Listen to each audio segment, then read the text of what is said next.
बिस्मिल्लाहिर्रहमानिर्रहीम। स्टूडेंट्स, आपके इल्म में है कि इस लेक्चर से पहले हमने जो लेक्चर देखा है उसके अंदर हमने एक नया चैप्टर स्टार्ट किया है। उस चैप्टर का नाम था स्टैटिस्टिकल इन्फ्रेंस, और स्टैटिस्टिकल इन्फ्रेंस में फिर हम एस्टिमेशन देख रहे हैं।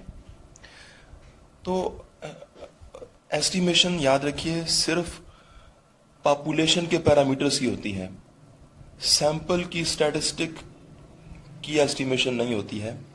Mu is equal to population mean, तो म्यू एक पैरामीटर है, मैंने आगे लिखा है म्यू इज अ पैरामीटर। तो एस्टिमेशन म्यू की हुआ करेगी और वो होगी एक्स बार की मदद से। एक्स बार क्या है? Sample mean. तो एक्स बार को आप कहेंगे x bar is estimator of mu. तो यानी नेक्स्ट टाइम आपको एक्स बार और म्यू का आपस का ताल्लुक अब पता होना चाहिए कि एक्स बार जो है सैंपल का मीन पॉपुलेशन के मीन का एस्टिमेटर है। दूसरी बात यह है कि आपको एक टेबल दिखाया गया था, ये आपकी बुक में टेबल नहीं है, तो आप ये करिए कि एक अलग पेज के ऊपर इस टेबल की जो वैल्यूज हैं उनको खुद से लिख लीजिए, ठीक है? क्योंकि अब बार बार क्वेश्चन के अंदर ये वैल्यूज हमारी तकरीबन इस पूरे चैप्टर में हमें इस्तेमाल करनी है। अव्वल तो आप इन्हें याद कर लें कि क्वेश्चन नंबर 3 इधर ये कह रहे हैं find a 90% confidence interval for the mean of a normal distribution। मैंने आपको पहले भी कहा था कि कॉन्फिडेंस इंटरवल जब नॉर्मल डिस्ट्रीब्यूशन के मीन का होगा तो नॉर्मल डिस्ट्रीब्यूशन का मीन म्यू होता है। डिस्ट्रीब्यूशन का मीन जब बोले किसी लाइन में, इट मीन्स कि म्यू की बात हो रही है, वो सैंपल की मीन की बात नहीं हो रही होगी। If sigma is equal to 2, sigma क्या है? Population standard deviation, and a sample of size 8 gave the values. Sample लिया गया है 8 का और उस सैंपल की आपको वैल्यूज दे दी गई हैं। तो अब आपने इन वैल्यूज का इस्तेमाल करते हुए क्या करना है? 90% कॉन्फिडेंस इंटरवल मीन का निकालना है। ये जी सारा डेटा मैंने ये लिखा है क्वेश्चन नंबर 3 के अंदर, क्योंकि मुझे ये कहा गया था जो चीज़ें मुझे कही हैं कि मुझे ये 90% CI फॉर म्यू, ये मैंने क्वेश्चन मार्क लगा दिया। सिग्मा हमें क्वेश्चन में वाज़ेह तौर पे दिया हुआ था, छोटा एन सैंपल का साइज 8 दिया हुआ था, सैंपल की वैल्यूज़ 9, 14, आगे ये मैंने इनको 3 डॉट लगा दिए हैं। किताब के अंदर जो वैल्यूज़ हैं आप वहाँ से देखेंगे, ये सारी आपने लिखी कि भाई हमें ये इन्फॉर्मेशन दी है और ये मालूम करनी है। सोल्यूशन में जाएंगे, आपको मालूम है कि क्योंकि आपको पॉपुलेशन का मीन म्यू उसको एस्टिमेट करना है, उसकी कीमत हमें मालूम नहीं है म्यू की, तो हमने उस म्यू की कीमत को इस सैंपल की मदद से एस्टिमेट करना है। यह अमल कहलाता है एस्टिमेशन। तो आपके इस पूरे चैप्टर के अंदर अब यही काम हुआ करेगा कि आपने पॉपुलेशन के मीन को सैंपल की वैल्यूज की मदद से एस्टिमेट करना है, या पॉपुलेशन के किसी और पैरामीटर, मिसाल के तौर पर प्रोपोर्शन को, पॉपुलेशन का प्रोपोर्शन, उसको एस्टिमेट करेंगे सैंपल की वैल्यूज की मदद से। ये तो था इस चैप्टर का खुलासा, क्योंकि हमें जब काम कर रहे हो तो आइडिया होना चाहिए कि हम ये क्या कर रहे हैं। अब जाते हैं सोल्यूशन में। ये लाइन आपको देखिए, ये लाइन तो पूरे चैप्टर में आएगी। हर क्वेश्चन में आपको ये लिखना पड़ेगा 100 × 1 - α% CI फॉर म्यू इज, ये फार्मूला आपको याद करना पड़ेगा जी। फार्मूले में आपको 4 चीज़ें चाहिए, एक एक्स बार चाहिए यानी सैंपल का मीन, दूसरा सिग्मा चाहिए, छोटा एन चाहिए, और फिर ये अल्फा चाहिए। तो 4 चीज़ें अपनी आप देखिए, वो आपने यहाँ पुट करनी है तो आपका आंसर आ जाएगा। एक्स बार क्या होता है? Sample mean. तो सैंपल की वैल्यूज ये लिखी हुई हैं, इनका मीन निकालिए। तो मैंने लिखा है कि अब फार्मूले में आने वाला एक्स बार, उसका मैंने लिखा है कि एक्स बार हमें सवाल में दिया नहीं गया, हमने एक्स बार का फार्मूला लिखा। क्योंकि एक्स बार सैंपल का मीन है तो सैंपल की जो वैल्यूज हैं उनको हमने एक्स कॉलम बनाकर लिखना है, उनका सम करना है 88, वो यहाँ पुट करेंगे।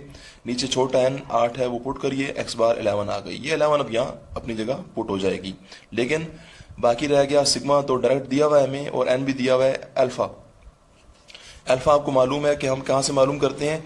अल्फा पूरे इस चैप्टर के अंदर ऐसा ही होगा कि अल्फा आपने 90% और ये 100 × 1 - α%, इन दोनों को आपस में इक्वेट करके मालूम करना है। तो ये आगे जी हमने इनको इक्वेट किया है मैंने, ये 100 × 1 - α% इज इक्वल टू 90%। ये जी हमारा फार्मूला जो फार्मूला है वो इतने % के लिए है, और हमें जो चाहिए वो इतने % है। आपस में इक्वेट किया, परसेंटेज आपस में ख़त्म, 100 90 के नीचे आकर 0.90, ये अल्फा इक्वेशन इक्वल के उधर जाकर प्लस हो जाएगा और 0.90 इधर आकर माइनस हो जाएगा, लेकिन माइनस होगा 1 में से, तो 1 में से 0.9 माइनस हो तो 0.1 आंसर आता है, लिहाजा alpha is equal to answer आ गया। अब आपके फार्मूला के अंदर तो वैल्यू है z अल्फा का हाफ, तो अब हमें खाली अल्फा नहीं निकालना, हमें z अल्फा हाफ चाहिए, तो अल्फा की जगह मैंने ये वैल्यू पुट किया, यानी मुझे z 0.10 डिवाइडेड बाई 2 मुझे ये चाहिए।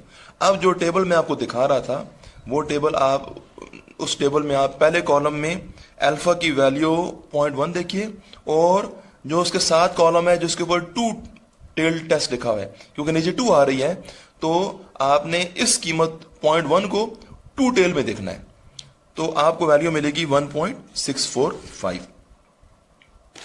ये अब आपका सारी चीजें मालूम हो चुकी हैं।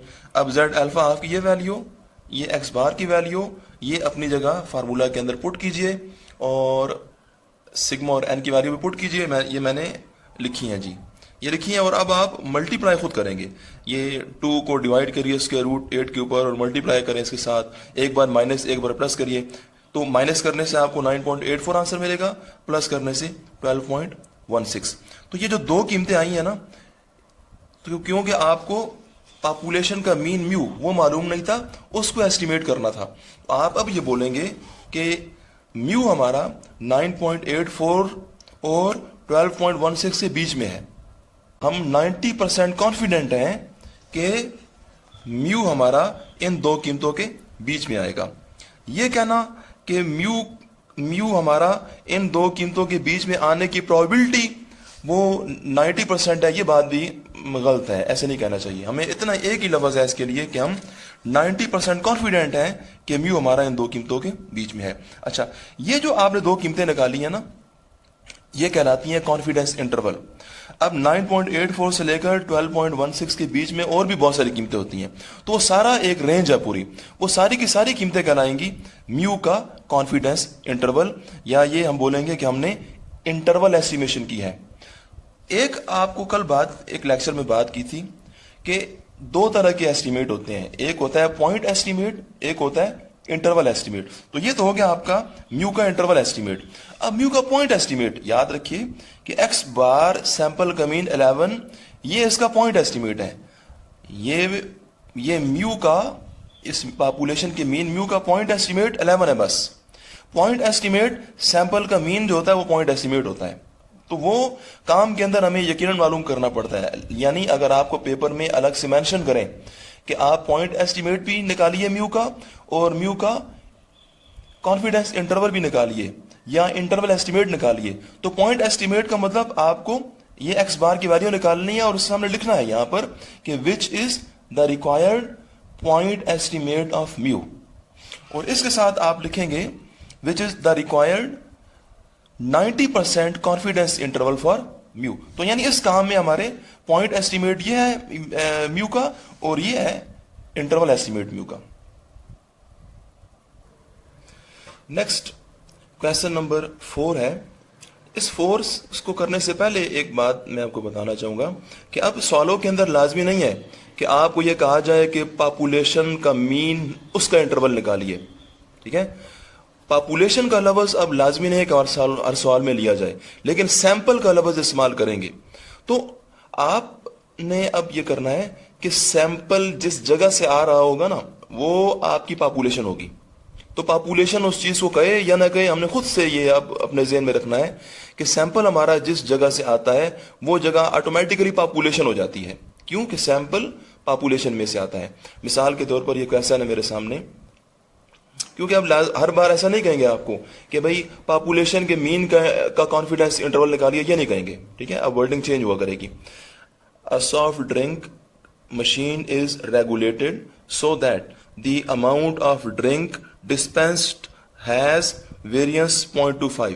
कह रहे हैं एक सॉफ्ट ड्रिंक बनाने वाली मशीन है, जिस तरह ये आप ये पेप्सी और ये आप ड्यू वगैरह देखते हैं तो खास मिकदार होती है उनके अंदर।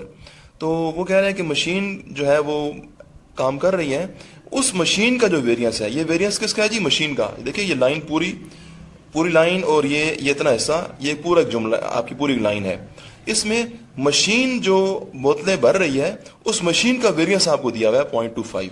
अब आपको समझ नहीं आ रही है कि ये वेरियंस क्या पॉपुलेशन का है या सैंपल का है, इसमें भी कंफ्यूजन है, तो इसको भी रहने दें, आगे बढ़िए।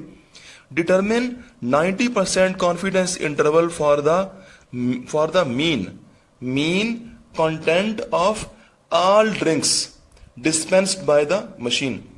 तो आपको कह रहा है कि आप 90% कॉन्फिडेंस इंटरवल मीन का निकालिए। वैसे भी हमें पता है कि कॉन्फिडेंस इंटरवल जिस मीन का निकालते हैं वो म्यू ही होता है, लेकिन हम मजीद पढ़ते हैं इसको। 90% confidence interval for the mean content of all drinks dispensed by the machine if a random sample of 36 drinks, sample of 36 छोटा n, sample of 36 drinks has an average content of 7.4 ounces। तो sample का n 36 है और ये average sample की है, तो average का मतलब x बार, सैंपल का x बार आपको दिया हुआ है 7.4। देखिए ये जो सैंपल है 36 का, ये जाहिर बात है मशीन में से आ रहा है ना, तो अब मशीन जो है वो आपकी पॉपुलेशन हो जाएगी। तो अब आपको पॉपुलेशन मशीन का वेरियंस दिया हुआ था, इट मींस के पॉपुलेशन का वेरियंस है ये शुरू में मशीन का वेरियंस होने का मतलब ये पॉपुलेशन का वेरियंस है, क्योंकि हमारा सैंपल मशीन में से आ रहा था। अच्छा, तो यानी कि ये आपका है सिग्मा स्क्वायर।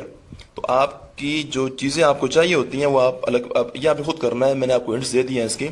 ये सिग्मा स्क्वायर यानी कि पॉपुलेशन का वेरियंस 0.25 है, और बाकी चीजें मैंने बोल दी हैं आपको। फार्मूला के अंदर देखिए ये ऐसे ही होगा, पहली लाइन आप ऐसे ही देखेंगे, एक्स बार आपको दिया हुआ है सवाल के अंदर, ये 7.4 यहां पुट कीजिए। फार्मूला में सिग्मा आ रही है, सिग्मा स्क्वायर नहीं है, हमें सवाल के अंदर सिग्मा स्क्वायर दिया हुआ है। तो सिग्मा स्क्वायर आपको ना इस क्वेश्चन नंबर 4 के अंदर हिंट्स दे रहा हूं मैं आपको, क्वेश्चन 4 हिंट्स, इसमें आपको sigma square is equal to 0.25 दी हुई है, जबकि फार्मूला में सिग्मा है। तो आपने ये करना है कि इस अगर आपको सिग्मा दे देता अच्छी बात थी, लेकिन क्योंकि सिग्मा स्क्वायर दिया है, वेरियंस दिया है, तो आप दोनों तरफ स्क्वायर रूट ले लीजिए, इसके स्क्वायर रूट और यहां भी स्क्वायर रूट। अब ये स्क्वायर और स्क्वायर रूट खत्म हो जाएंगे, सिग्मा बच जाएगी, और इस चीज का स्क्वायर रूट आपको कैलकुलेटर से बाकायदा मालूम करके लिखना है। तो मैं ये लिखता हूं, the square root of 0.25 is equal to 0.5। यानी क्वेश्चन 4 के अंदर फार्मूला तो ये इस्तेमाल होगा, लेकिन सिग्मा जो है वो अब 0.5 यहां पुट होगी। छोटा n आपको सवाल में 36 दिया हुआ है, यहां पुट कीजिए, रह गया अल्फा, वो अब आप खुद देखेंगे। अल्फा आपका जो इस क्वेश्चन में है वही चलेगा, क्योंकि इस क्वेश्चन में भी 90% था, और जो क्वेश्चन नंबर 4 है वहां पर भी 90% ही है। तो अल्फा आपका बिल्कुल ऐसे ही, जो लाइनें लिखी हुई इतनी लिखनी है आपने, बाकी काम आप खुद करेंगे। क्वेश्चन नंबर 6 यहां पर है, an advertising agency wants to estimate the average income of families located in a particular area of a low income section of Karachi. There are 1000 families in this area. कह रहे हैं कि उस area में 1000 घर हैं, and the agency chooses a random sample of 100. अब agency ने 100 का सैंपल लिया है, छोटा n आपका 100 का है। The mean income of these families is 800. These families का मतलब ये 100 का सैंपल लिया है, इस सैंपल का मीन आपको दिया हुआ है। The mean income of these families is 800, तो x बार 800 है। Compute a 95% confidence interval for the population mean if the population standard deviation is known to be 200. Population का standard deviation सिग्मा वो 200 है जी। इसको मैं लिखता हूं, ये जो बातें मुझे समझ आई, सैंपल का size 100, sample mean 800, sigma 200, 95% CI for mu is required, ये मैंने लिख दी। मैंने नीचे फार्मूला भी लिखा है, लेकिन इस क्वेश्चन के अंदर एक बात डिफरेंट है जो पहले सॉल्व में नहीं थी। वो ये है कि आप देखें कि आपका सैंपल आपका कहां से आ रहा है। ये जो 100 लोगों का सैंपल कहां से आया है, ये 1000 फैमिलीज में से आया है। कह रहा है कि जो कराची के अंदर ये लो इनकम सेक्शन था, इसके अंदर कुल 1000 फैमिलीज हैं, और उनमें से ये सैंपल ऑफ 100 लिया गया है। तो सैंपल जिस जगह से आता है वो जगह हो जाती है पॉपुलेशन। अब क्योंकि उस पॉपुलेशन के अंदर कुल फैमिलीज 1000 हैं, 1000 में से 100 लिए गए हैं, तो यानी आपको उस पॉपुलेशन का साइज बड़ा N 1000 दिया हुआ है। ये पहले 16 में नहीं था, तो मैं इसको भी लिखूंगा बड़ा N 1000, इसको भी लिखना पड़ेगा। और अब बड़ा N दिया हुआ है आपको, तो आपने ये करना है भाई कि आपका ये जो फार्मूला है इसके अंदर एक फैक्टर इजाफी आएगा अब n minus n n minus 1, क्योंकि जब बड़ा n दे तो फिर ये ध्यान करना है आपने, ये जो स्क्वायर रूट के अंदर ये फैक्टर है ना, ये कहलाता है FPC। FPC इस्तेमाल करनी है, इसको a का नाम दीजिए। लेकिन FPC का भी आपको रूल बताया था। FPC कब इस्तेमाल करनी है? जब आपने अपना 0.05 ऑफ कैपिटल N देखना है, ये सैम्पलिंग भी हमने बात देखी है। और फिर छोटे n की वैल्यू देखनी है। छोटा n तो आपका 100 है यहाँ पर, और 0.05 इंटू बड़ा n है हमारा 1000। तो ये जब मल्टीप्लाई करेंगे हम इसको 0.05 इंटू 1000, तो हमारे पास आंसर आ रहा है 50। अब देखिए छोटे n की वैल्यू 100 और 0.05 n की वैल्यू 50, यानी छोटा n आपका वो बड़ा हो रहा है इस क्वांटिटी से। तो आप लिखेंगे here n is greater than 0.05 n, so we used FPC। FPC का मतलब ये वाली जो मैंने गोल दायरे में लिखा है, ये क्वांटिटी कभी इस्तेमाल करते हैं कभी नहीं करते हैं। तो आज क्योंकि n आपका बड़ा हो रहा है इस क्वांटिटी से, तो आपको FPC यूज करनी है। FPC इन A, जो A का मतलब यह कि ये सारी जो चीज थी इसके अंदर हमें FPC यूज करनी पड़ी है।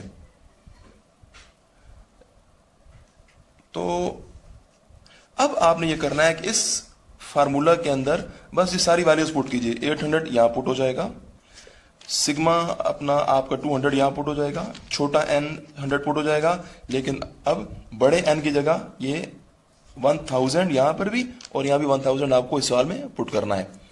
लेकिन अगर ये बात पहले भी हुई है कि अगर आपका n की वैल्यू छोटी आ जाती इस 50 से, या n छोटा होता है इस 50 से, तो फिर हमने इस फैक्टर को इग्नोर कर देना था, फिर हमने इसको यूज नहीं करना था। यानी ये फार्मूला आपका वही पहले वाला हो जाता है जो उनको क्वेश्चन में यूज किया गया है। तो हमने बड़ा n जब दिया जाए तो ध्यान करना होता है।